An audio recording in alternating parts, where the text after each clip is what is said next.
Pronto, e depois deste vídeo inicial só para nos situar naquilo que é o panorama, eu vou passar, obviamente, a palavra aos meus parceiros de painel aqui hoje. No entanto, houve 2 ou 3 notas que eu tomei que penso que de alguma forma podem servir para mote da nossa conversa. São dados. O World Economic Forum e a Oxfam diz que em 2017 houve um aumento histórico do número de multimilionários, e o relatório das organizações não governamentais revelam que 80% da riqueza do planeta está nas mãos de 1% da população. É interessante. É interessante. Segundo a Oxfam, houve um aumento histórico do número de multimilionários no mundo. Atualmente existem 2.043 multimilionários no mundo e 9 em cada 10 são homens. O estudo calculou que a riqueza dos multimilionários aumentou 13% ao ano, em média, desde 2010. 6 vezes mais que os aumentos dos salários pagos aos trabalhadores, que correspondeu apenas a 2% por ano. 1 em cada 3 pessoas do mundo, cerca de 2,4 bilhões de indivíduos, ainda não têm acesso a serviços de saneamento básico e água potável, conclui um levantamento global da Unicef e da World Health Organization. De acordo com o relatório da ONU, elaborado por especialistas internacionais em desenvolvimento sustentável, são necessários cerca de 66 bilhões anualmente para aumentar a renda das pessoas, enfim, o rendimento das pessoas mais pobres, e ultrapassarem a marca de €1 por dia. São ainda vários milhões de pessoas no número astronómico, que vivem com menos de €1 por dia. €1 por dia. O risco de pobreza em Portugal atinge neste momento 2,4 milhões de portugueses. Os dados do Instituto Nacional de Estatística indicam que em 2017 2.399.000 portugueses estavam em risco de pobreza ou exclusão social, ou seja, menos 196.000 pessoas do que no ano anterior. O que os dados demonstram e os relatórios é que há uma necessidade premente da sociedade civil, dos governos, de todos nós, de nos focarmos nas desigualdades como o único caminho para alcançar um progresso sustentável para todas estas pessoas. As cartas estão na mesa. O microfone é este, eu vou passar. A Ruth Lima, se calhar, como anfitriã, vou pedir que inicie este debate. Muito obrigado. Muito bem, obrigada, Fernando. Boa tarde a todos e a todas. Antes de mais, cumprimentar este belíssimo painel que vai estar em debate sobre este tema que nos choca a todos, não é? Depois queria dar também um cumprimento especial ao Fernando por me ter convidado a estar neste debate. Queria cumprimentar todos os presentes e dar as boas-vindas à Casa da Cultura dos Olivais. Presumo que alguns de vós estejam aqui pela primeira vez. Esta é uma casa de cultura onde se fazem várias atividades culturais e educativas, e onde há alguns meses atrás tivemos o prazer de fazer um protocolo de cooperação com a Frente Solidária, à luz do qual desenvolvemos uma série de eventos que enriquecerão naturalmente não só os fregueses dos Olivais, os cidadãos dos Olivais, como o público em geral, quem quiser participar nestes mesmos eventos. Ora bem, este é um tema que, não só por ser o dia de hoje, é um tema que infelizmente continua a estar na ordem do dia, e eu começaria se calhar por ler aqui uma frase que marca efetivamente, em termos memoriais, o início da comemoração deste Dia Internacional para a Erradicação da Pobreza. Então diz assim: no dia 17 de outubro de 1987, reuniram-se nesta praça numerosos defensores dos direitos humanos, numerosos cidadãos de variados países. Eles prestaram homenagem às vítimas da fome, da ignorância e da violência. Afirmaram a sua convicção de que a miséria não é uma fatalidade. Proclamaram a sua solidariedade com aqueles que lutam no mundo inteiro para a destruírem. Lá onde há homens condenados a viver na miséria, aí os direitos humanos são violados. Unir-se para os fazer respeitar é um dever sagrado. Isto foi em Paris, há 31 anos atrás, e foi, portanto, isto é um memorial que está na praça, em homenagem ao padre Joseph Brzezinski. Ora bem, de lá para cá muita coisa foi feita, efetivamente, e sempre foi muita coisa feita em relação às questões relacionadas com a pobreza, porque efetivamente o mundo não é igual, nem nunca vai ser igual, não é? Todos nós temos a consciência disso, o mundo nunca vai ser igual, todos nós lutamos efetivamente, ou todos nós devemos ou deveríamos lutar para que num mundo desigual todos e todas pudessem ter iguais oportunidades, e é nesta causa que todos nós estamos empenhados, é no alcance das iguais oportunidades de vida e de condições de vida, reais condições de vida, de todos os povos, de nós aqui nos Olivais, da cidade de Lisboa, do país, da Europa, do mundo. E é neste pressuposto que efetivamente foi criada a Agenda 2030, já tiveste a oportunidade de tocar sumariamente, eu também não vou entrar em detalhes, onde foram estipulados 17 grandes objetivos de sustentabilidade, e que todos nós queremos que sejam cumpridos, naturalmente, e a erradicação da pobreza é um desses objetivos.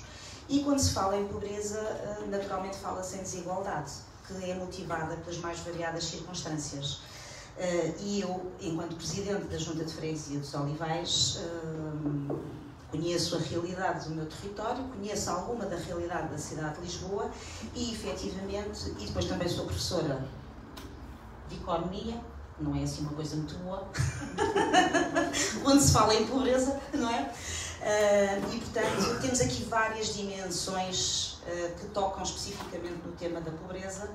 Temos a dimensão política, temos a dimensão económica, temos a dimensão social, e tudo isto, ou seja, a pobreza é o epicentro de todas estas relações que acabam por ser desconexas entre si.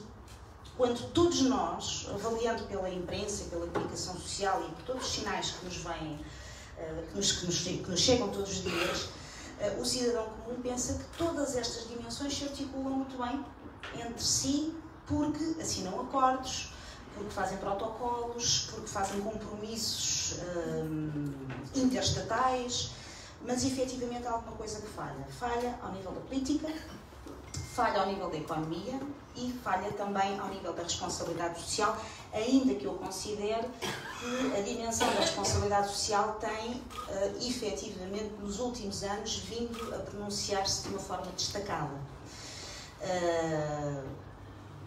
Independentemente dos motivos, é evidente que a solidariedade é um fator absolutamente exponencial nesta vertente, mas depois também temos os incentivos fiscais que levam as empresas a dinamizarem-se e a movimentarem-se em torno das questões relacionadas com a pobreza.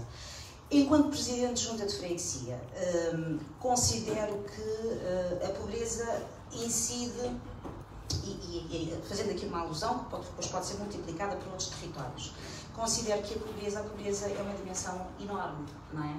Falamos de vários critérios ao nível da exclusão social, ao nível da precariedade financeira, portanto, da materialidade, da pouca capacidade material.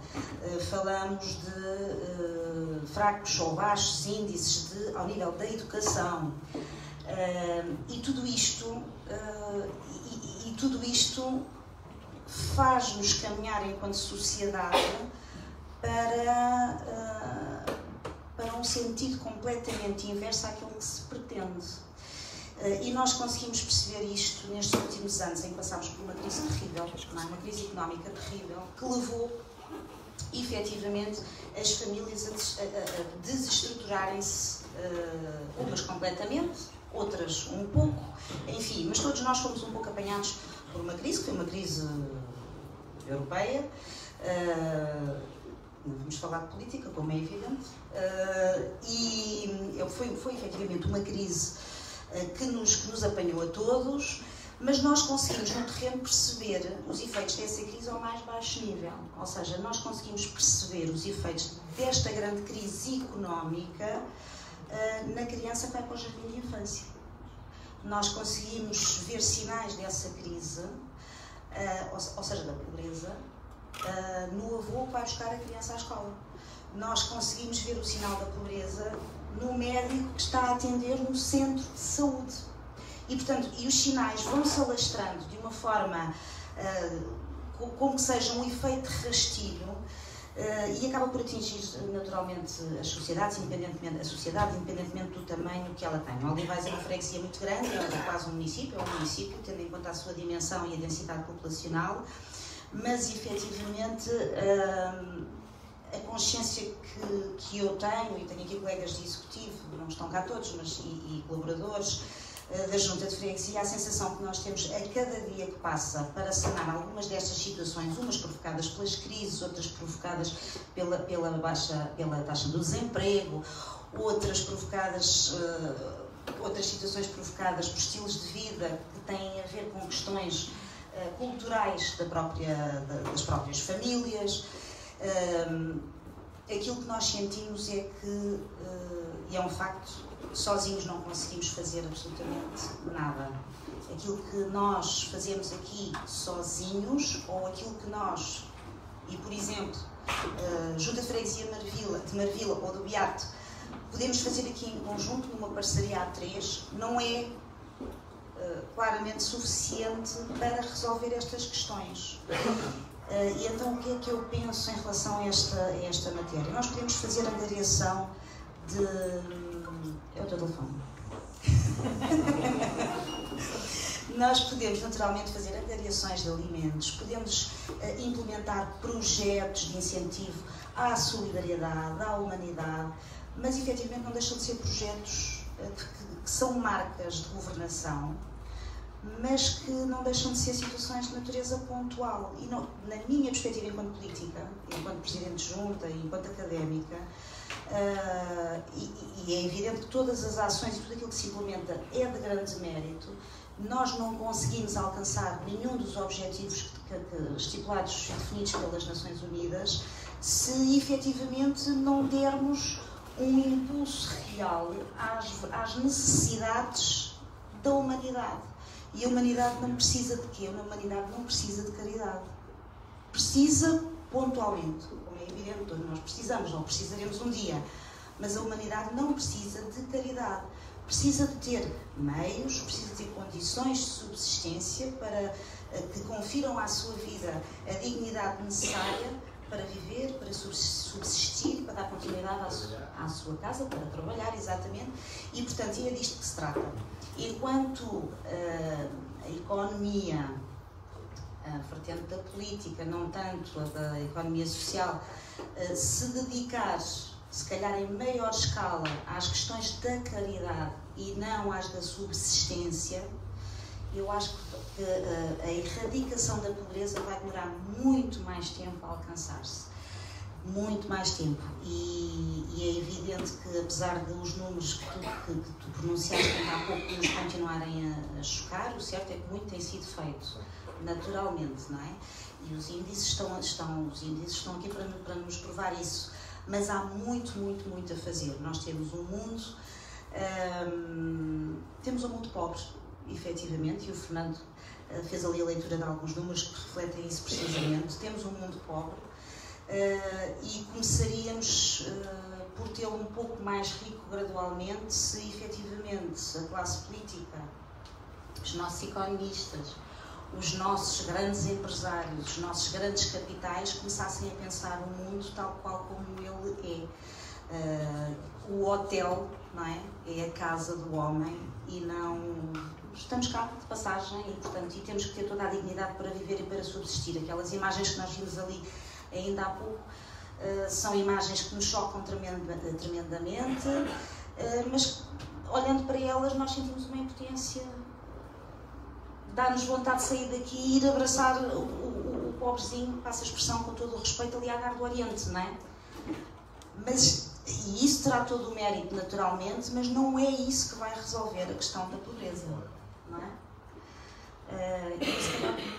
Por agora ficava por aqui, porque senão eu falo até às 7 horas, eu sou uma grande chata. Mas depois da pergunta, muito obrigado. Agora temos aí o senhor do período, Fernando Correia. Pode perfeitamente pegar nisto e desenvolver uma pergunta conforme quiseres. Muito obrigado. Como disse a Ana Leís, na primeira vez que nos encontramos nesta frente solidária, era bom que não estivéssemos aqui. E era bom que não estivéssemos, porque seria sinal ou indicativo de que estava tudo bem. E, portanto, eu peguei e ouvi aquelas palavras que me ficaram no coração e na cabeça e nos sentimentos. E hoje lembrei-me que seria, mais uma vez, muito oportuno parafrasear a Ana Leis e dizer que era bom que não estivéssemos aqui, por um lado. Por outro lado, é bom porque estamos juntos, somos solidários, fraternos e podemos debater um assunto que diz respeito a todos nós. E quando alguém se esconde atrás da ideia de que há quem faça, eu não preciso fazer, eu acho que todos nós temos de fazer um bocadinho, nem que seja só um bocadinho, para conseguirmos ultrapassar ou ajudar a ultrapassar esta situação. Eu estou a falar aqui, não necessitava, porque outras pessoas certamente vão falar nisso, mas eu apenas vou retirar um elemento, dizendo que podia pegar nesse elemento e irmos por aí fora. É que 1/4 da população portuguesa está em risco de pobreza ou exclusão. 1/4. Isto significa à volta de 23,5%, 24%. São 2,4 milhões. Desculpa? 2.400.000 portugueses. É o que eu estou a dizer. Portanto, essa percentagem significa 2 milhões e meio de portugueses. Falei em 24%, 25%. Ok, tudo bem, tudo mal. Tudo mal. Mas não vou pegar por aí. Vou pegar por algumas coisas que dizem respeito à minha vida jornalística e à minha vida humanista, que tem sido desenvolvida ao longo já de várias décadas, e estou muito feliz por isso, porque quando for a hora da partida, não darei por mal empregado o tempo que cá estive. E isso era uma coisa que certamente contundia muito e conflituava com a minha consciência na altura em que tivesse de abandonar a vida terrena. Ou seja, não fizeste o que devias ter feito. Não sei se fiz tudo, certamente não fiz, mas fiz alguma coisa. E quando, há pouco, naquele vídeo que nós já conhecemos, da Frente Solidária, se vêem frases, ou se leem frases, se ouvem, mais se vê imagens e frases correspondentes às imagens de pessoas diversificadas e que têm um lugar nos nossos pensamentos e naturalmente têm um lugar na história e têm um lugar em todas as valências, seja qual for aquela que peguemos no assunto: Confúcio, Luther King, Gandhi, Jesus Cristo, Einstein, Nelson Mandela, Dalai Lama, por aí fora, chegamos à conclusão que este é um problema abrangente, não é? Não é um problema meu, nem da Ruth Lima, nem do Fernando Pereira, nem de vocês. É um problema abrangente. E também não é um problema, felizmente, de partidos. Não. É um problema geral, global. E também não é um problema de religiões. É um problema global. E, portanto, estou à vontade para poder dizer que todos estes homens que falaram assim, certamente falaram com a plena consciência de que estava mal. Aquilo que estavam a ver que estava mal. Então, seja-me permitido deixar aqui duas notas. Uma tem a ver com o facto de, e peço desculpa de falar na primeira pessoa, de eu ter escrito uns livros que refletem, um deles, a pobreza espiritual, que é outra de que muitas pessoas não falam, a pobreza espiritual. Um livro que se chama O Homem que Não Tinha Idade, que se refere a um senhor com 80 anos que é abandonado pelos filhos de um lar. Isto chama-se pobreza espiritual. Depois, porque a Dra. Ruth Lima falou aqui na Gare do Oriente, no Parque das Nações, eu escrevi um livro que se chama E Se Eu Fosse Deus, que revela a minha com participação na vida dos sem-abrigo durante cerca de um mês, ou mês e meio, 2 meses, e, portanto, essa é uma pobreza económica, uma pobreza social, sem dúvida nenhuma. Agora estou a acabar, já foi entregue, um livro sobre a violência doméstica, outra pobreza. Esta é uma pobreza de consciência, é uma pobreza também de espírito, é uma pobreza social também, e isto significa que, de facto, há aqui vários setores da pobreza que têm de ser vistos e têm de ser analisados. Por isso, e a segunda nota, eu pegava com plena consciência de que estou a fazê-lo corretamente, em palavras e pensamentos do Papa Francisco. Porquê do Papa Francisco? Bem, porque a maioria da população portuguesa é católica. Aliás, quando se diz que o nosso Estado é um Estado laico, penso que a concordata desfaz um pouco a ideia disso, porque as pessoas que são maioritariamente, creio eu, posso dizer isto, católicas. O Papa Francisco falou desde o princípio numa igreja para os pobres. O que é que isto significa? Uma igreja para os pobres.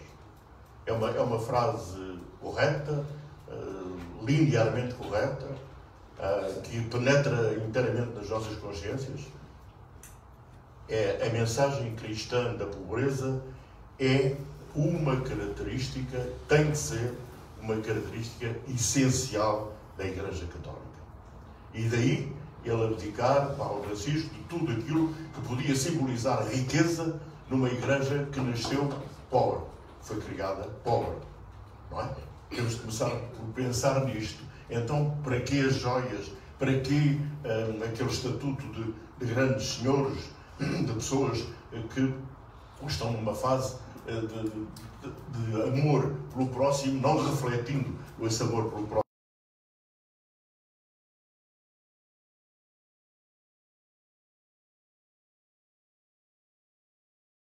Jesus Cristo disse isto: qualquer um de vós, para os discípulos, que não renuncie a tudo que possui, não pode ser meu discípulo. Se não pode ser meu discípulo, então, naturalmente, que tem de renunciar, para ser discípulo dele, tem de renunciar a tudo o que precisa. E eu pergunto, isto significa que todos nós temos a obrigação, o dever de ser pobres? Não estou a falar nisso. O que nos obrigamos é a partilhar os bens supérfluos, os bens que temos a mais, a riqueza que não nos serve para nada. Eu, por mim, pessoalmente, e sei que os meus amigos também, se vão sentir mal ou se sentem mal quando passam ao pé de uma pessoa que está a pedir alguma coisa, a pedir uma ajuda.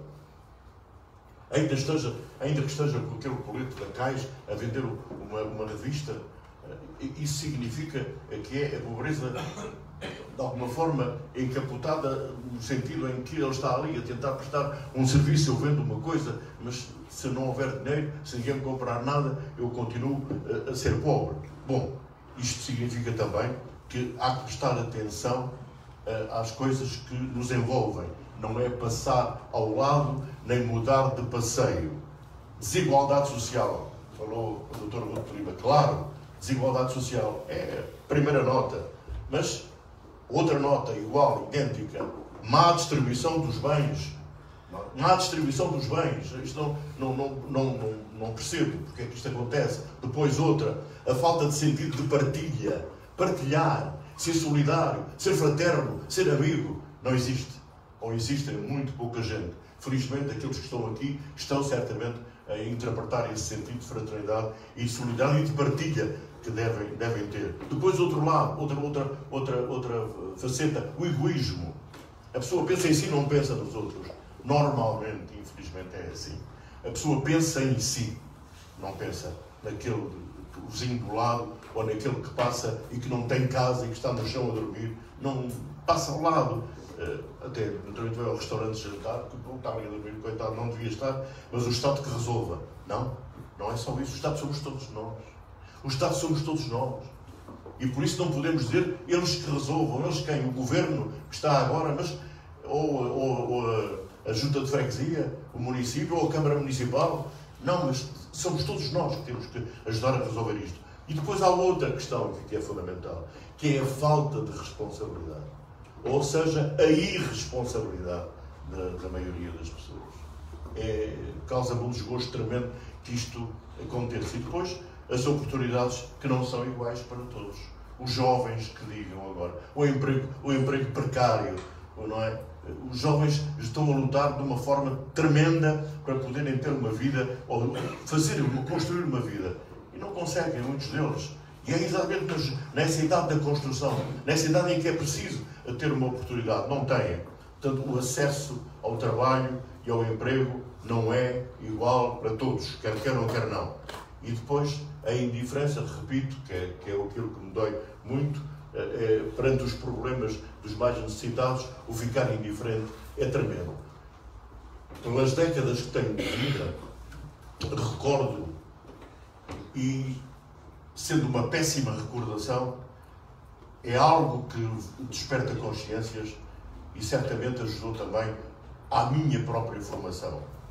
É que antigamente, no tempo da ditadura, era exemplar, esta palavra não é minha, e não foi escolhida de propósito, é exemplar uma pessoa ter o seu pobre.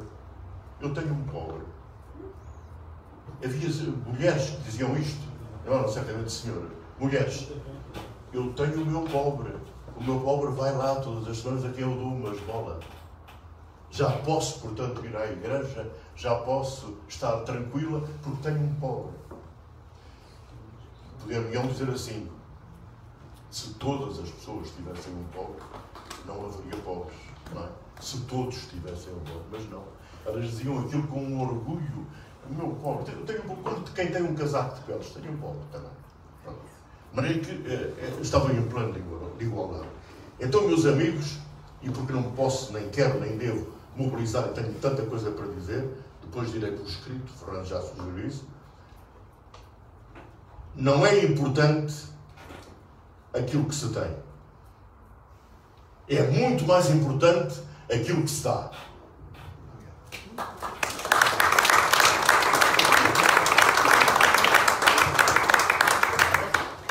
Patrícia Matos, jornalista, enfim, com menos anos, obviamente, de júri do nosso Fernando Correia, mas certamente também com uma visão interessante e com muito brilhante. E já acumular algumas histórias, portanto, quando chegar a estas décadas, vou ser uma pessoa profundamente rica. Obrigada por receber. De outra forma, nos chamar velho. Não, por isso. O relógio não parou, o relógio também continua a andar, não parou. Muito boa tarde a todos, Senhora Presidente, obrigada por este convite, Fernando também, queridos amigos. E hoje acontece que temos uma mesa cheia de amigos, porque o Bruno é meu amigo quase de infância, praticamente. Funcionámos numa instituição juvenil, fizemos uma série de projetos e acabou por ser muito engraçado. E projetos bons que marcaram muito pela diferença e também por esta necessidade de dar aos outros. O Arnaldo Costeira foi meu patrão, é verdade, o Arnaldo foi meu patrão e hoje ainda continuamos a partilhar aqui algumas vontades. A Ana Laíns é da nossa zona também, do Ribatejo, já nos conhecíamos, mas não pessoalmente. O Fernando é meu amigo, portanto teve a amabilidade de me convidar também para fazer parte desta frente solidária. E o Fernando Correia, que é uma pessoa que eu conhecia há bocado, portanto. Uma pessoa que eu conhecia há bocado e com quem tenho partilhado momentos bons da minha vida, apesar de tudo a memória não me deixa, nem quero. E um querido amigo e uma pessoa que faz parte muito das minhas fundações enquanto cidadã, enquanto pessoa e enquanto mulher também. Hoje aquilo que eu venho fazer aqui é contar-vos algumas histórias. Não me vou alongar muito, não vou ser chata, mas quero contar-vos histórias porque é isso que eu faço na vida, é contar histórias. Procuro-as, às vezes elas vêm ter comigo, é quando eu tenho sorte, outras vezes dá-me um bocadinho mais de trabalho, mas também não tem problema nenhum, porque eu ontem fui buscar uma história à Braga, saí às 7 da manhã, voltei às 10h30 da noite e vinha profundamente feliz dentro do meu bolso, trazia coisas tão boas. E isso nunca me vai cansar e isso nunca me vai tirar o gosto daquilo que eu faço. Porque a reportagem que eu estou a fazer é sobre qualidades humanas. É sobre soft skills, que se fala tanto hoje em dia, não é? Portanto, temos as competências técnicas, mas depois ninguém fala das humanas. Hoje já falamos um bocadinho porque já há alguém, ou muitas pessoas até, que já as potenciam e outros que já as desenvolvem e outros ainda que acham que pode ser ali uma oportunidade de negócio e de forma muito inteligente contornam esta parte tão humana e as tornam num negócio. Mas isso é outra conversa, não é exatamente para agora. A história que eu vos quero contar não é ainda sobre estas soft skills, isso será depois. Quero contar-vos uma história de pobreza que eu vivi. Nunca foi uma pobreza declarada, porque as pessoas entenderam que não seria assim e estavam no direito delas. A minha família não é rica, nunca foi, mas isso não impediu que eu estudasse e que tivéssemos uma vida normal igual à dos outros. Mas isso motivou que eu, enquanto estudei no Instituto Politécnico de Porto Alegre, tenho o máximo orgulho nisso, enquanto estudasse, vivesse numa residência de estudantes. Portanto, nós éramos cerca de 200, éramos divididos por pisos, por alas, masculino e feminino, e por pisos. No meu piso viviam 20 pessoas. Viviam 40 pessoas, eram 20 quartos e havia um frigorífico enorme para todos. Cada prateleira dava para 4 pessoas, cada meia prateleira dava para 2. E houve uma altura que nós começámos a achar todas falta de comida. E começámos a achar aquilo muito estranho. E, naturalmente, que surgiam alguns dedos que apontavam, e foste tu, ainda que em surdina, mas começámos a reparar nisso. E começámos a perceber de onde é que vinha esse problema. Esse problema vinha de algumas alunas PALOP que nós tínhamos no piso. E, como elas, havia imensas na residência e rapazes também. Alunos e pessoas para quem um iogurte às vezes era a única refeição do dia, para quem uma senha de almoço significava 2 refeições do dia, era quando tinham a oportunidade. Uma senha de almoço custava 1,80€ na altura, mas a vida já custava muito para muitas pessoas. E quando nós percebemos a quem é que estava a fazer aquilo, o que é que estava a acontecer e quem é que estava a fazer aquilo, algumas pessoas indignaram-se, outras simplesmente deixaram passar e se calhar até traziam iogurtes a mais para que depois pudessem ser tirados e que já não nos pudessem fazer falta a nós, e mesmo que fizessem não fazia mal porque havia alguém que precisava mais deles. Esta é a primeira lição que eu não esqueci, já faz quase 20 anos, e acho que os nossos jovens hoje em dia não sabem bem o que é. Às vezes ficam um bocadinho chocados quando ouvem relatar, e nas notícias também acontece muito isso, e veem, principalmente, as pessoas hoje chocam-se muito só com aquilo que veem, não com aquilo que sabem e que tentam conhecer e tentam mudar. Chocam-se muito só quando vem alguém a mexer no caixote do lixo, ou ficam muito indignados porque uma pessoa foi levada a tribunal porque roubou um pão ou porque roubou qualquer coisa que queria comer. Eu acho que o problema vem muito antes disso. E, efetivamente, vem da formação e das decisões que se tomam para que depois não se cheguem a esses pontos. A outra história que eu vos quero contar é, efetivamente, sobre aquela reportagem que eu estou a fazer. Dizer-vos que, ainda fazendo aqui esta ponte, choca-me muito estes números que apresentaram e que fazem parte das notícias de quase todos os dias, mas choca-me muito uma notícia que eu li ontem, que foi o Dia da Alimentação, e que dizia, era um estudo que saiu no Jornal Público, um estudo que foi desenvolvido por 2 investigadores, que dizia que as crianças não aceitavam os convites dos colegas para lanchar porque os pais não tinham capacidade de retribuir esses convites. Isso, a mim, choca-me muito.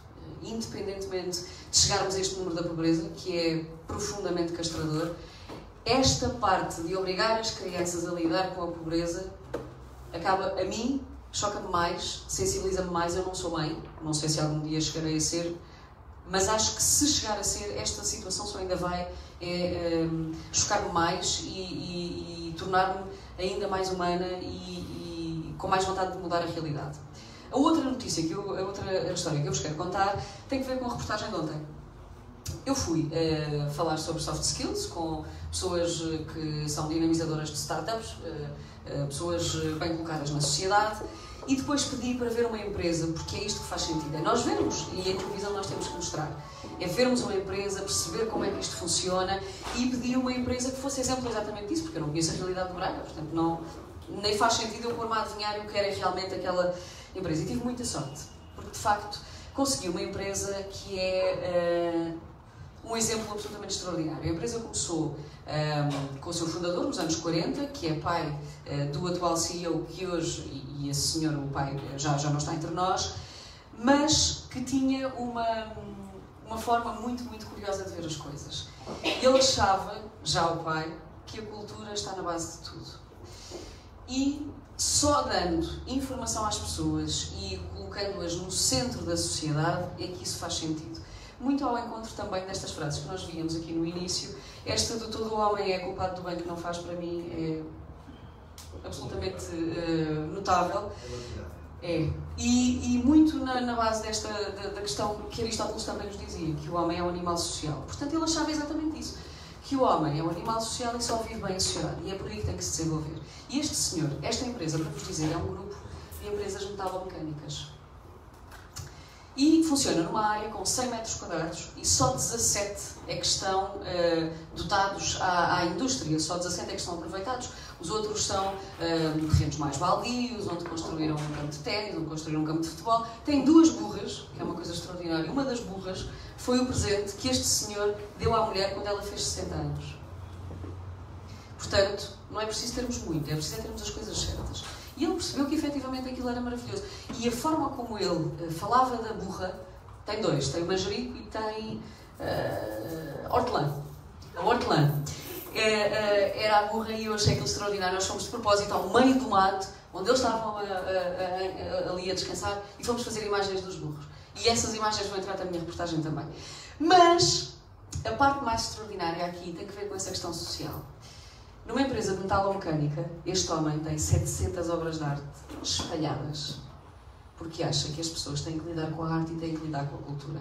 Este homem tem um camarote, um teatro-circo de Braga, e oferece bilhetes aos trabalhadores de metalomecânica, que são iguais aos outros, mas não têm o mesmo acesso cultural que os outros têm, e aqui não há pavoneiros, não há cortinas, não há nada, é a pura da realidade, e que eventualmente até nem têm o mesmo tipo de interesse que os outros têm, mas vão, porque ele os incentiva. Ele os incentiva a fazer isso. E é extraordinário, esta história eu vou contá-la. Vou, porque eu ainda lá volto. Eu saí de lá com a tristeza que ficava aqui mais 3 dias e batia esta empresa toda. Via as obras de arte todas, mas eu ainda lá volto. E mais, depois entrevistei alguns trabalhadores, individualmente, em situações diferentes, em horas diferentes, e todos me disseram que aquilo que mais tinham aprendido com aquele homem era a humildade. E perguntei-lhe a ele, durante a entrevista, qual era esta característica humana, esta soft skill, que ele achava mais importante hoje em dia. Que ele queria que os trabalhadores deles tivessem. Que se fosse escolher, qual era aquela que ele avaliava que era mais importante. E sabem o que é que ele respondeu? Tinha que ser boa pessoa. Tem que ser boa pessoa. Porque se não for boa pessoa, não tem nada. Esta foi a segunda pergunta que eu lhe fiz. Sério está. Sério o quê? Exatamente. Esta foi a segunda pergunta que eu lhe fiz e a partir daí a entrevista foi radicalmente diferente. Porque eu também não posso fechar os olhos a isto. Porque a realidade vem até mim. Porque eu estou no centro de qualquer coisa e estou a absorver tudo. E tenho a obrigação de contar esta história e vou contá-la. Portanto, aquilo que eu vos quero dizer é que todos nós temos uma missão. E eu acho que a dele, e um bocadinho a minha também, é tocar a vida das pessoas. E este homem conseguiu, definitivamente. Mesmo que esta não seja a única missão da nossa vida, porque eu também acredito que tínhamos várias, mesmo que não seja, nós temos a obrigação de o fazer. Tal como eu tenho a obrigação de não guardar estas histórias para mim e de as partilhar. Porque a outra pobreza, a pobreza de espírito, infelizmente, é o que aí há mais. E esta questão cultural tem de ser resolvida de base. Porque até nos pode sair caro ajudar alguém. E caro no sentido prático das coisas, porque ajudar implica tempo, implica dinheiro, implica recursos. Não vamos ser ingênuos, porque implica isto tudo. E é por isso que as pessoas desistem. Mas o preço da ignorância é altamente superior a isto tudo. O preço de nós ficarmos arredados no nosso sítio, destas pessoas não conhecerem uma obra de arte, não irem ver um teatro, não conhecerem e não lidarem com outras pessoas que podem enriquecer mais a sua vida, é profundamente maior do que tudo isto que nós possamos não fazer. Portanto, a comida é importante, é muito importante. E é a base da pirâmide. Não há novidades em relação a isso. Ninguém vive sem essas coisas básicas. Mas há as outras coisas todas. E a pobreza de espírito também tem que ser alimentada. Porque senão vamos morrer todos à fome. Obrigada.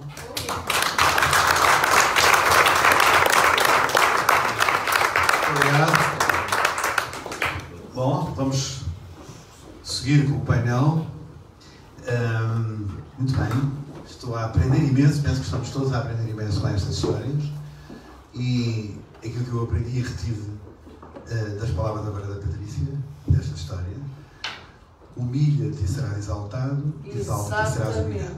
Muito bem. Vou passar aqui ao lado esquerdo. Não vejo a mão direita. Exato. Oh, a menina sabe coisas que eu não sei como. Andou no Google a biblioteca. Então. Ana Laís, que eu sei que ela tem um coração cheio de coisas para dizer. É uma mulher de armas.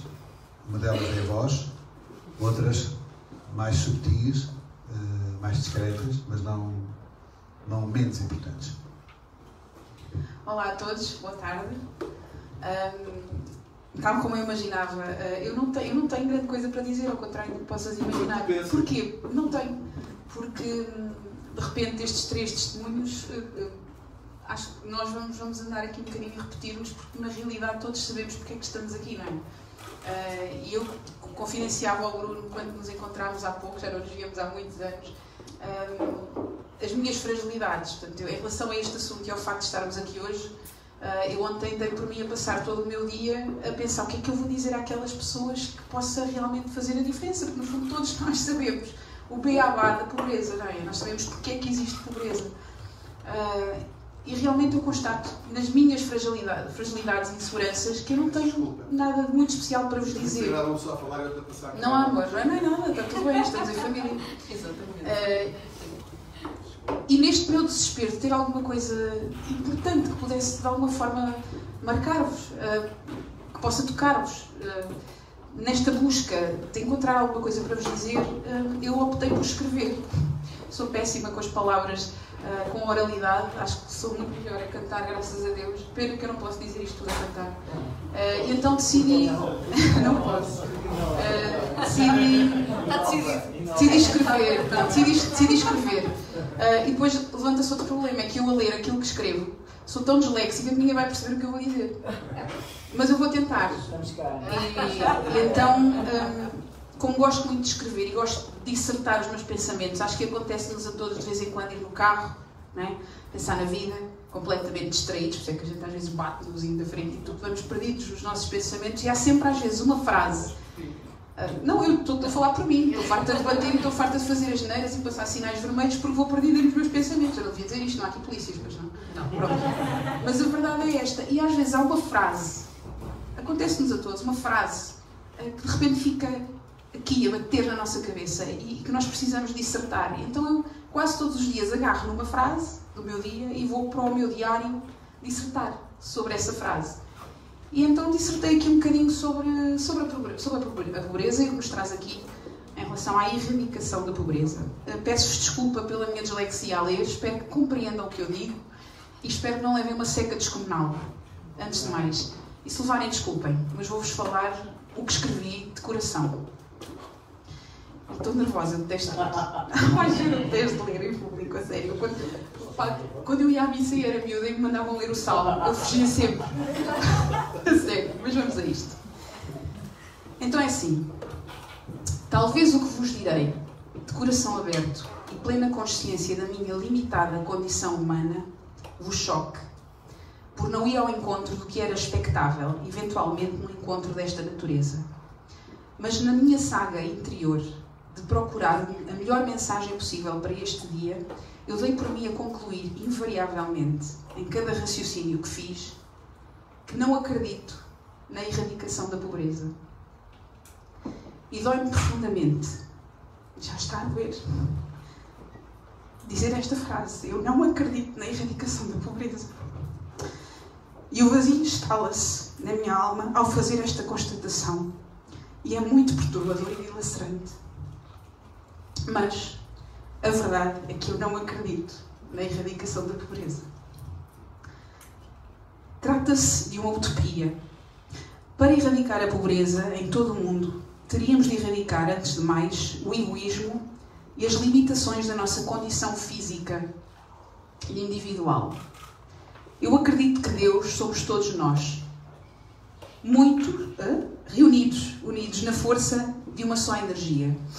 E acredito também que a nossa real condição física, que nos situa no tempo e no espaço, será sempre o nosso maior desafio nesta vida terrena.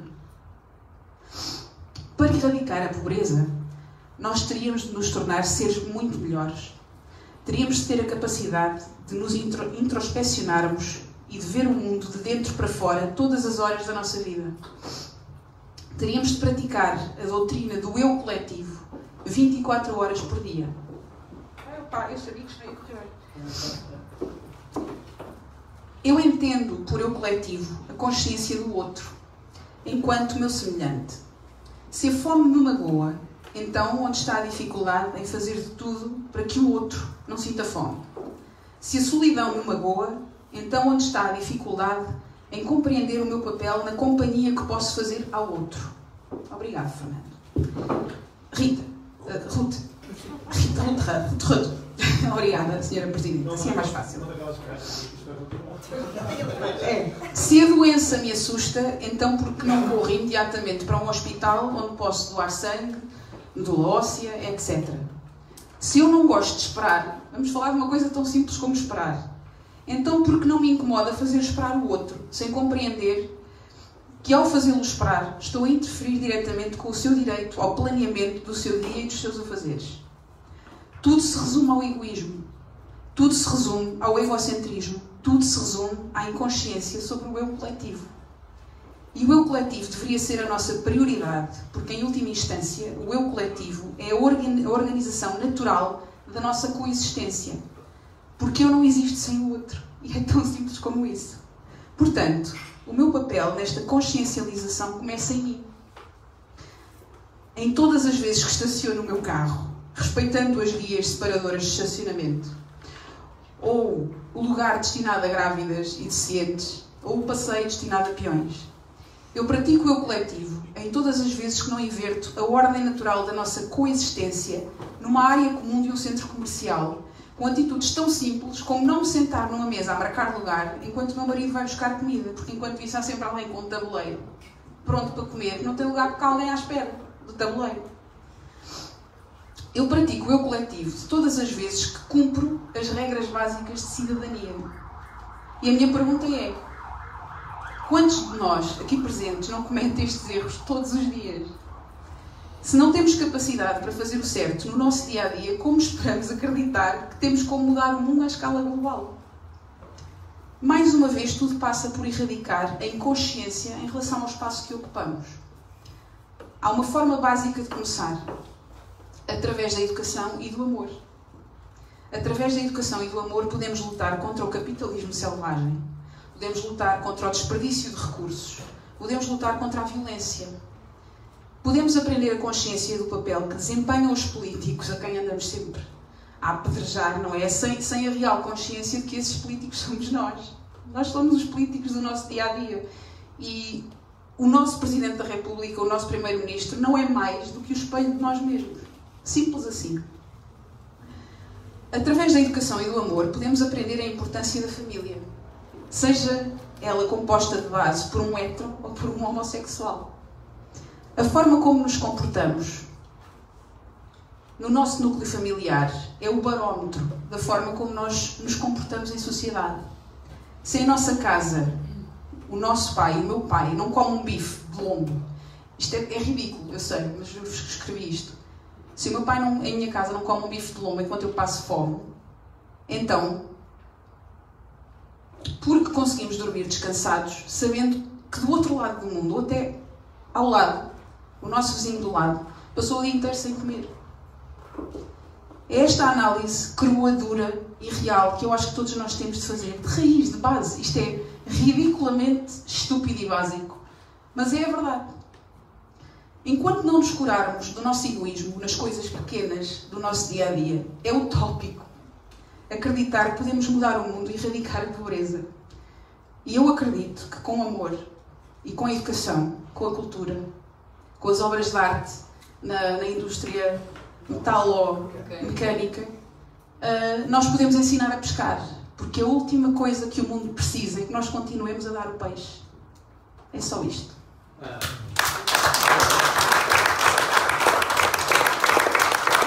Em resumo, é aquela pequena história do colibri, não é? Que andava com o seu biquinho a ir buscar água ao lago e tentar apagar o fogo, e os outros todos a fugirem, e ele disse: eu só estou a fazer a minha parte, não é? Portanto, tu terminaste com uma pergunta que é, na minha opinião, peço desculpa, a resposta. Como é que nós podemos mudar o mundo sem mudar o nosso pequeno mundo interior? Não, a mudança é exatamente essa, é que não há outra. Ninguém pensa que vai pegar agora uma metralhadora e vai para cima. Quer dizer, nós mudamos aqui e por osmose, de alguma forma, infectamos, no bom sentido, a sociedade com essa boa vontade. Vou passar a palavra então aqui ao meu querido Arnaldo Costeira, ladies and gentlemen. Pois eu sei o que é que vou dizer agora, porque depois disto. Eu disse tudo o que ias dizer. Disseste algumas coisas que estão aqui. Mas eu vou dizer em outro contexto, porque se isto é dislexia, a tua dislexia é sapiência, não é dislexia nenhuma. Eu queria só reforçar aqui um pouco o que disse a Patrícia Matos, porque já nos conhecemos há 15 anos. 15 anos. 15 anos. E folga em saber que alguém diz com um sorriso na cara que eu fui o primeiro patrão. Porque podia ser muito pior. Foi isso sem sorriso, não é? Não é? Podia ser sem sorriso, eu podia já estar tramado e eu agora. Muito bem. Não, de verdade foi a primeira estrela que saiu de um grupo que trabalhou comigo. Porque saiu diretamente para a TVI, tem a carreira que toda a gente conhece. Foi bem.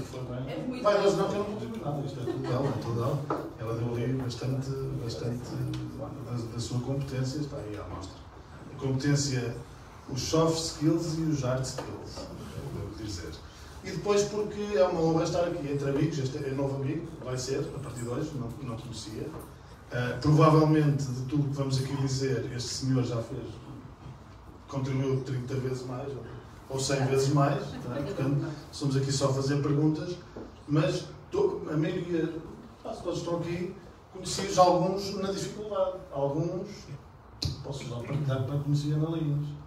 Ana Laínez, que é para mim uma das melhores vozes portuguesas, e não é para ela estar aqui, é mesmo, e quem não conheça, é melhor que conheça, porque já perdeu o comboio.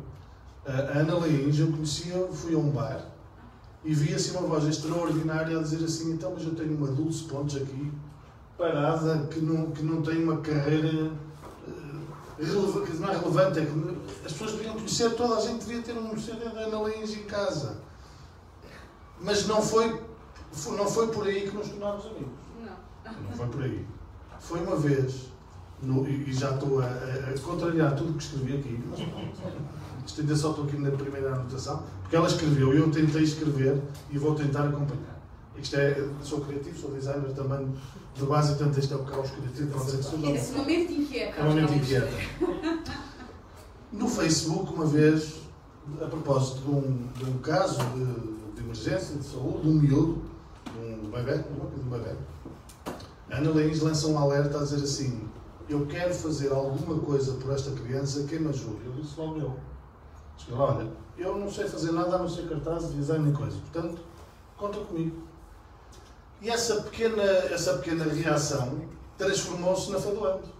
Transformou-se numa associação social, cultural, de intervenção cívica e desenvolvimento social, que não faz mais do que unir mentes perturbadas, não é? Mentes inquietas, da área da cultura, da área da música, que desenvolvem ações humanitárias, sociais, ajudar o próximo, o mais próximo, o menos próximo, basicamente quem precisa. E na medida das nossas possibilidades. O Fernando, que também já conheço há uns anos, também, a primeira vez que eu ouvi falar do Fernando em grupos de amigos, e foi mais ou menos na altura da Patrícia Matos, foi por convite, supostamente para uma reunião que ele ia fazer com um grupo de amigos para criar uma associação solidária. 2005. Ele não me conhecia, só me conheceu muito depois, mas eu já o conhecia, já não sei se é da televisão, e da carreira que ele tem, mas já o conhecia porque sabia que ele era um homem solidário.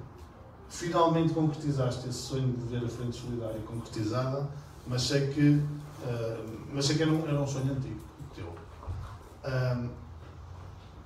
Depois também me cruzei, a minha vida também se cruza-se 4 vezes pelo menos por ano com a Presidente da Junta de Freguesia, porque sou o líder da oposição.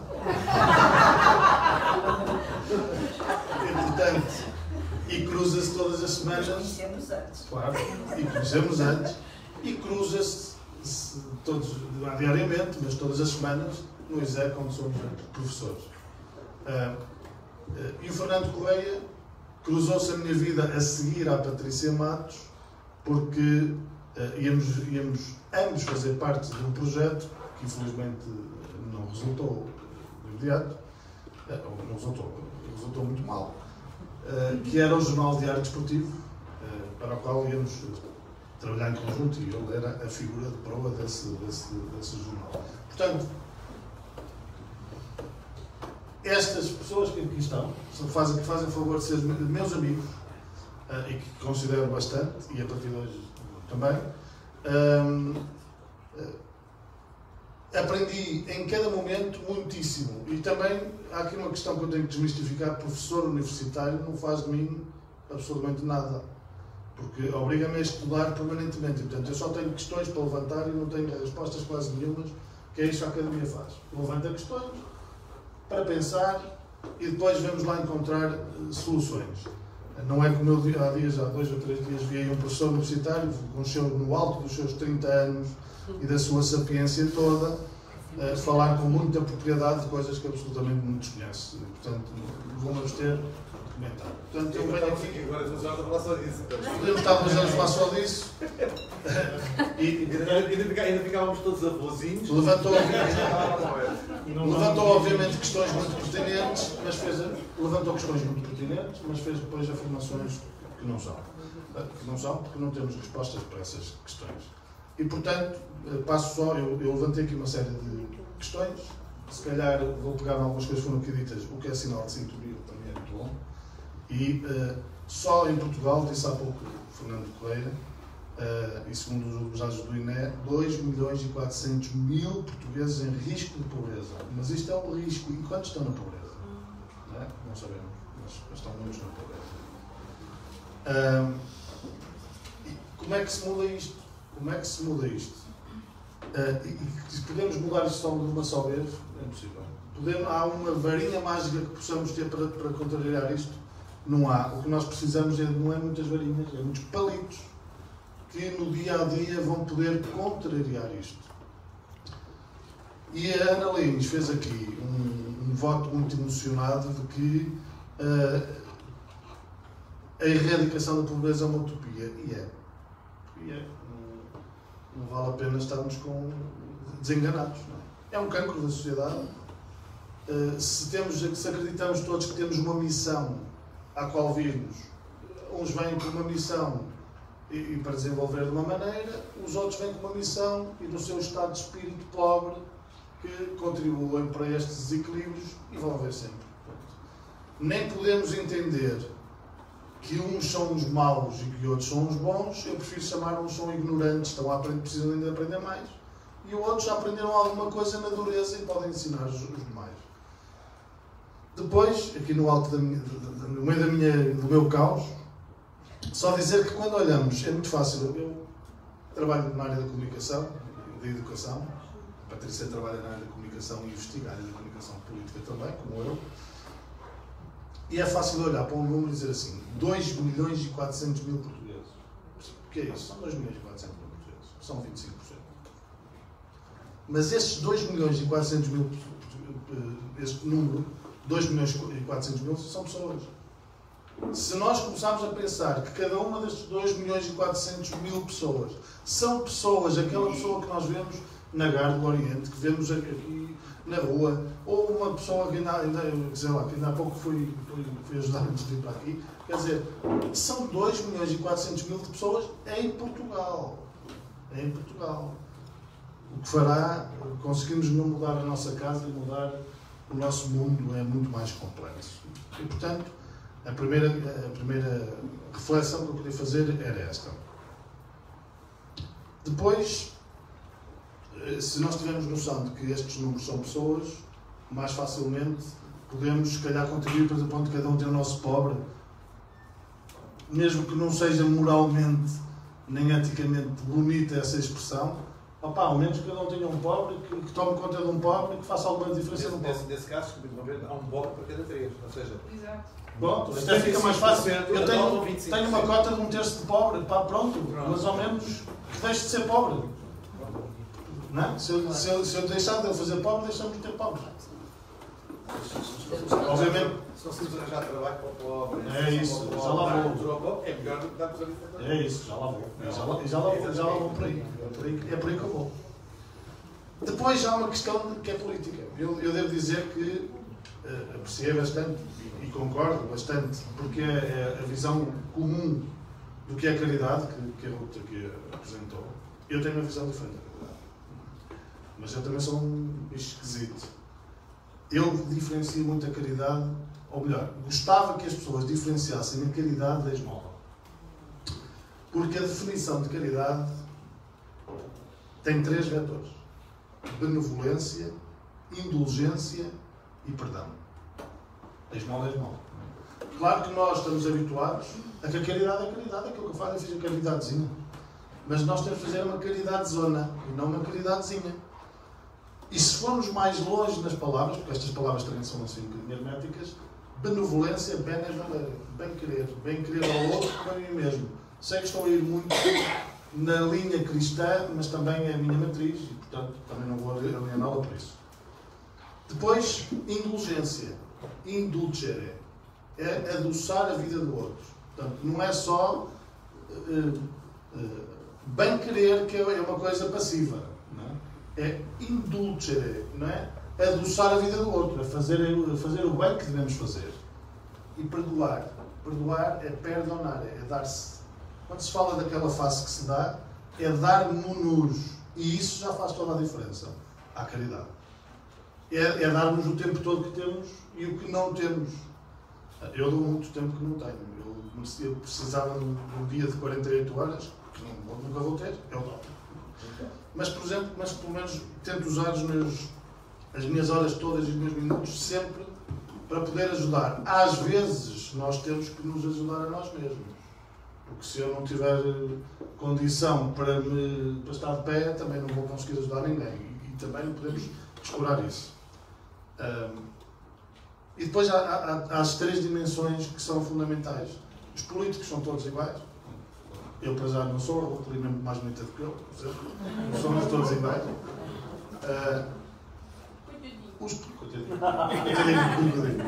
Os políticos não são todos iguais, mas também não são todos responsáveis. Porque nós não podemos, nem o poder político se pode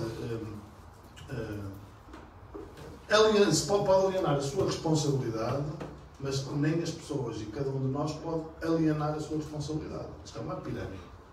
Não é uma pirâmide de comando, mas se eu não tiver políticas que me incentivem ou que ajudem, dificilmente a sociedade se poderá mexer. Mas o poder político tem que garantir o mínimo dos mínimos para cada um poder sobreviver. Se calhar também falhamos aí, porque muitas vezes não garante nem o mínimo dos mínimos. Mas há 3 dimensões: a política, a social e a individual. A política é uma dimensão de responsabilidade política, de garantia da Constituição, se quisermos. A social, que é uma questão de solidariedade entre pessoas e entre instituições, ou institucional. E a individual, que é uma questão de valores. O que eu vejo hoje em dia, cada vez menos, são valores. Estamos a perder, a sociedade está a perder-se e está a perder o norte dos valores. E quando assim é, o topo também será igual. É a réplica do que nós formos. Depois há as 2 dimensões, que é o combate à pobreza e à exclusão social e a erradicação da pobreza. A erradicação da pobreza, concordo contigo, Ana Linhas, com muita pena, é utópico. É utópico. Porque exige uma mobilização global simultânea que nunca vai acontecer. Vai sempre haver ricos e pobres, vai sempre haver capitalistas. E atenção que eu gostaria aqui, há capitalismo bom, não há tudo capitalismo mau, é preciso vermos. O capitalismo é uma linha, uma teoria económica. Podemos ir para outras, com outras bases, mas eu também já lá vou, que tem a ver com a sustentabilidade do emprego. O emprego. Mas já lá vamos. Agora, como é que nós podemos... eu estava aqui no combate à exclusão social. O combate à exclusão, à pobreza e à exclusão social é aquilo que nós podemos fazer no dia-a-dia, emergência. A Junta de Freguesia tem serviços, e eu acho que cabe mesmo às juntas de freguesia, que é o poder mais próximo do povo, agir de imediato nos casos de emergência. Só quem conhece os casos, quem pode explicar os casos, quem pode atacar ali no imediato. No imediato, mas não é para criar raízes e para ter os seus pobrezinhos. Não é para agora, de repente, também temos os nossos pobrezinhos. Não, é agir no imediato e resolver aquela emergência e prepará-la para ela deixar de ser uma emergência e passar a ser uma solução de vida. Nós também temos em muitos casos, de pessoas que também se cristalizam na subsídio à dependência. E nós também temos que conseguir separar essas questões. Há pessoas boas, há pessoas más. Há pessoas que gostam de viver no subsídio. E enquanto essas pessoas que gostam, podiam trabalhar, até têm opções de trabalho e não as têm para manter no subsídio, há pessoas que precisam mesmo de subsídio, não têm outra condição e estão a roubar e a parasitar os outros. Agora, eu gostaria de partilhar convosco o risco de cairmos na miséria é um instante. É um instante. Eu vou-vos dar um exemplo. Um casal com um filho ou uma filha, em que um deles tenha uma profissão e o outro seja trabalhador liberal, não liberalista, liberal. O profissional liberal é um rico em Portugal. O profissional liberal é um desgraçado que se não trabalha não come. Isto é preciso perceber. É um freelancer, é um artista. Não faz um espetáculo e o ano inteiro está a querer pingar. Nunca pinga. E às vezes canta e não pinga. Ui! Pronto. E que de repente, imagina só este cenário, de repente começa a empresa onde um dos dois trabalha, começa a patinar com a crise e começa a não conseguir pagar salários. E passa 1, passa 2, passa 3, passa 4. Acontece. Passa 5, agora começa a pagar um bocadinho, agora vai. Devo dizer que a Patrícia deve ter passado uns meses assim. Patina. E de repente, meses assim, e estou a falar de quando eu era patrão. Um patrão não é um capitalista. Começa a patinar e, obviamente, começa a deixar de ter forma de pagar as suas contas. E agora imaginem que do outro lado, o outro profissional que de repente pode ter um ano mau, não consegue também pagar as suas contas. Estas pessoas, se não tiverem família, estão na miséria. Estão na miséria e estão na rua. Porque 2 meses é o suficiente para me porem na rua. Eu já passei por isto. Se não tivesse família, não tinha como sobreviver. Agora, quantas pessoas não têm como ou quem lhes faça frente num caso de emergência? Aqui há uns 2 anos, eu fui dar uma formação a Cascais e à porta do sítio onde dei formação estava uma mãe e uma filha, a filha com 20 e poucos anos, a mãe nos seus 50, a discutirem, a miúda quase que queria mutilar-se lá nos gradamentos, porque estava desesperada, obviamente. Eu fui lá, chamá-las, fui buscá-las e fui tentar resolver a situação. E a situação é que essas senhoras tinham querido mudar de vida e eu acho que vítimas de maus tratos em Lisboa e foram para Cascais tentar fazer a sua vida.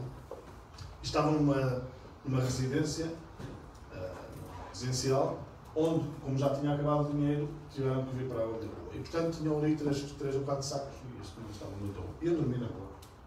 Uma senhora e uma filha, com bom aspecto, bem vestidas, bonitas, e eu dormi na rua. E eu perguntei, mas vocês vão dormir onde? São de onde? Somos de Lisboa. A senhora disse que tinha uma casa arrendada, uma casa dela arrendada ao outro, e que viu-se naquela situação e de repente estava na rua. Eu liguei para a linha de emergência social. E a senhora, porque tinha património, não tinham de dormir naquela noite, não podiam dar dormida. E as pessoas dormiam na rua. Quem me conhece aqui nestas andanças mais adrenalins, sabe que eu não consigo ficar quieto. Paguei o hotel. Dei dinheiro à senhora para o pequeno almoço no dia a seguir, dei-lhe o meu número de telefone e disse: ligue-me amanhã para ver se conseguimos resolver alguma coisa. Vou ver aí nas juntas de freguesia, conheço, se consigo encontrar alguém que lhe possa. Tentei, obviamente, trazê-las para Lisboa. Foi a primeira oferta. Eu levo-as para Lisboa. o ar era de medo. Ela não tinha a casa alugada, de certeza. Ela não podia voltar para casa, porque se calhar o seu algoz estava lá em casa. E portanto elas para casa não queriam voltar. Nunca mais soube o que aconteceu, mas também não surgiu das notícias nenhum mal, portanto acredito que pelo menos naquele dia se calhar resolvi. Ou pelo menos ajudei a resolver. Ou pelo menos evitei se calhar um grande problema, um problema pior. Portanto, o risco de cairmos na miséria é um ápice. E devo dizer, nós não estamos preparados para isto. Não estamos porque os novos pobres, quem cai de repente, que é a classe média, tem a sua vida estabilizada e de repente cai na pobreza e é um ápice, não sabem a quem tem que recorrer. Não sabe. Vai à junta, com certeza, mas há muita pobreza escondida. Há muita gente que caiu na pobreza já, só não diz. Vai-se ver na Caritas, vai-se ver aí nas distribuições alimentares, eles estão lá todos. Com bons carros, dizer, vem buscar porque tem bons carros. Não, o carro ainda era a coisa que eles conseguiam pagar. Se calhar ainda não penhoraram, mas não têm como comer. São pobres. Depois há aqui um problema que estamos... Manda-me calar. Não. Quando quiser. Depois há um problema que é nós estamos a assistir a uma imigração em massa para a Europa. Como é que se erradica a pobreza com base na imigração de massa? Não se erradica. Nós estamos a criar dois problemas. A tirar a sustentabilidade do país de origem e a criar a sustentabilidade do país de destino. Porque nós temos capacidade para receber e para ajudar. Um tempo. Não temos capacidade para distribuir tudo a toda a gente todo o tempo. Não temos. Porque essas pessoas chegam. Temos uma ajuda de emergência e depois trabalham do quê? E depois vivem do quê? É uma reflexão para fazer, mas há aqui um compromisso social que tem que ser sustentável. E a sustentabilidade não é só no vetor ambiental, como se sabe, o desenvolvimento sustentável é económico, social e ambiental. Portanto, eu tenho que garantir que o meu sistema económico mantenha o conjunto de pessoas que eu tenho a viver e que mantenha para redistribuir. No dia em que eu não tiver nada para distribuir, só posso distribuir uma coisa, pobreza. Não há mais nada para distribuir. Quando se acaba o dinheiro, distribui-se pobreza. Se eu não criar um sistema económico equilibrado, e é aí que entra depois o fator capitalismo, mas há um mau capitalismo e bom capitalismo. Se eu não criar uma sociedade equilibrada economicamente, geradora de emprego, acabou, não tenho nada para distribuir.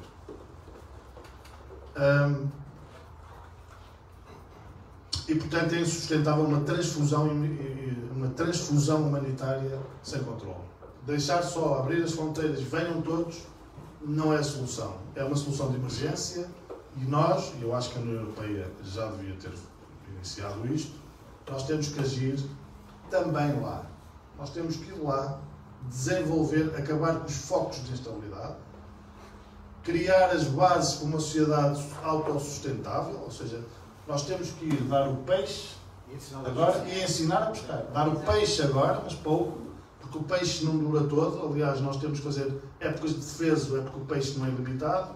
Também temos que fazer épocas de defeso, porque o dinheiro também não é ilimitado. Porque o dinheiro que existe é o dinheiro do trabalho que existe. Está bem, mas está uns 1%, ou está 80% estão a 1%. Pois é, mas eles vão para continuar sendo distribuídos. Portanto, ao menos os outros 20% têm que se amanhar entre si e garantir que existe sustentabilidade.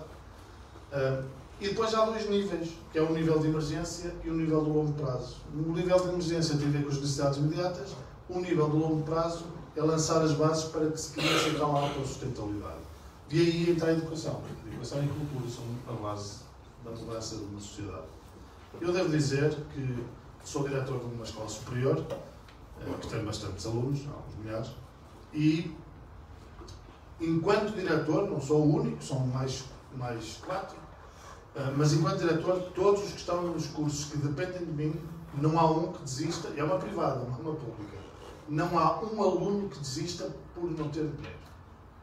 Nós sabemos o que é que custa, eu até digo, vão e peçam para partir a vossa dívida de propinas em 500 meses, não me interessa. Não desistam é de estudar porque não têm dinheiro. Porque há sempre formas e fórmulas para se contrariar. Às vezes lá, até fazendo ali umas maniganças nas contas, só para os miúdos e graúdos. Nós temos alunos também muito graúdos. Eu não sou a favor do mercantilismo académico, detesto, odeio e acho que eu tenho que garantir a sustentabilidade do sistema, porque eu tenho 190 pessoas para pagar aulas, não é? Para pagar os salários, e temos que fazer um equilíbrio de contas. Mas há uma coisa que é fundamental, que é as empresas hoje têm que ter responsabilidade social. Aquela responsabilidade social na empresa de Braga e em todas as outras.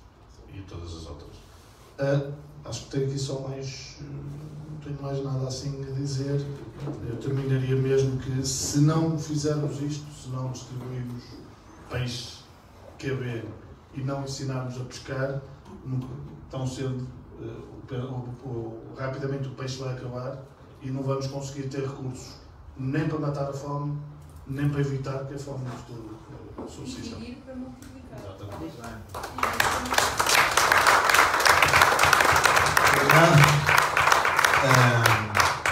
Bem, last but not least, e foi propositado, porque ele é um homem do mundo, o Bruno Neto, em breves palavras, explicará o que é que ele faz ou tem feito nos últimos anos, e penso que, pela experiência que tem do mundo real, nós conhecemos números, conhecemos as nossas realidades mais próximas, o Bruno conhece uma realidade um pouco mais universal, e penso que, de alguma forma, eu quando me coloquei para o final, achei que seria interessante, independentemente depois de outras intervenções que possam existir ainda, mas achei que ele seria a pessoa para encerrar esta primeira ronda, porque não sei se haverá a segunda, porque já são 57 anos, mas pronto, encerrar esta primeira ronda, exatamente porque nos traz uma visão diferente daquela que nos é permitida a nós ter. Bruno Neto.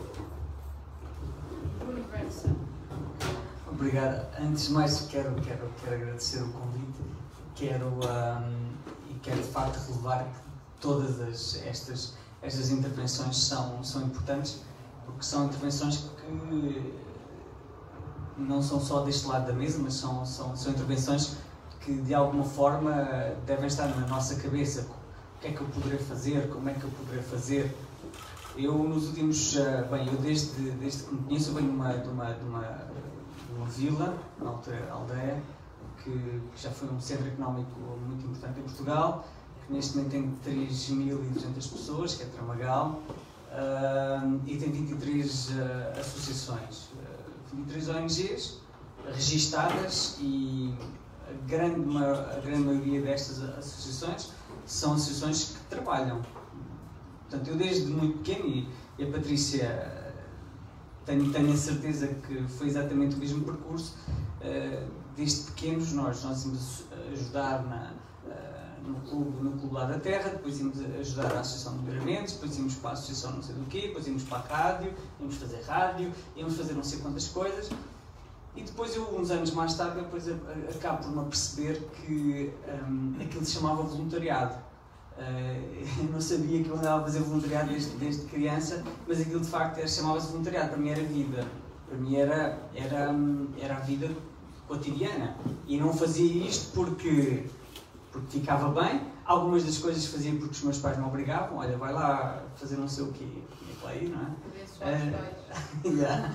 E então esta participação cívica sempre foi algo que eu tive a sorte de ter acesso, e tive a sorte de alguma forma iniciar-me muito cedo a perceber a perspectiva do outro. E este conceito de alteridade é das coisas que mais me tem marcado, porque se nós não compreendermos o outro, muito dificilmente nos poderemos compreender a nós próprios. Porque eu, ainda que eu tenha vivido aquele vídeo inicial, por acaso para mim é engraçado, porque eu, nos últimos 15 anos eu trabalhei em cerca de 32 países, só vivi em 7 ou 8, mas normalmente eu vou para sítios onde as situações são um bocadinho complicadas. Na Serra Leoa, quando havia ébola, vivi no Congo, na zona das explorações mineiras, onde a cidade onde eu estava a viver estava rodeada por 43 diferentes grupos armados, que era sempre uma alegria.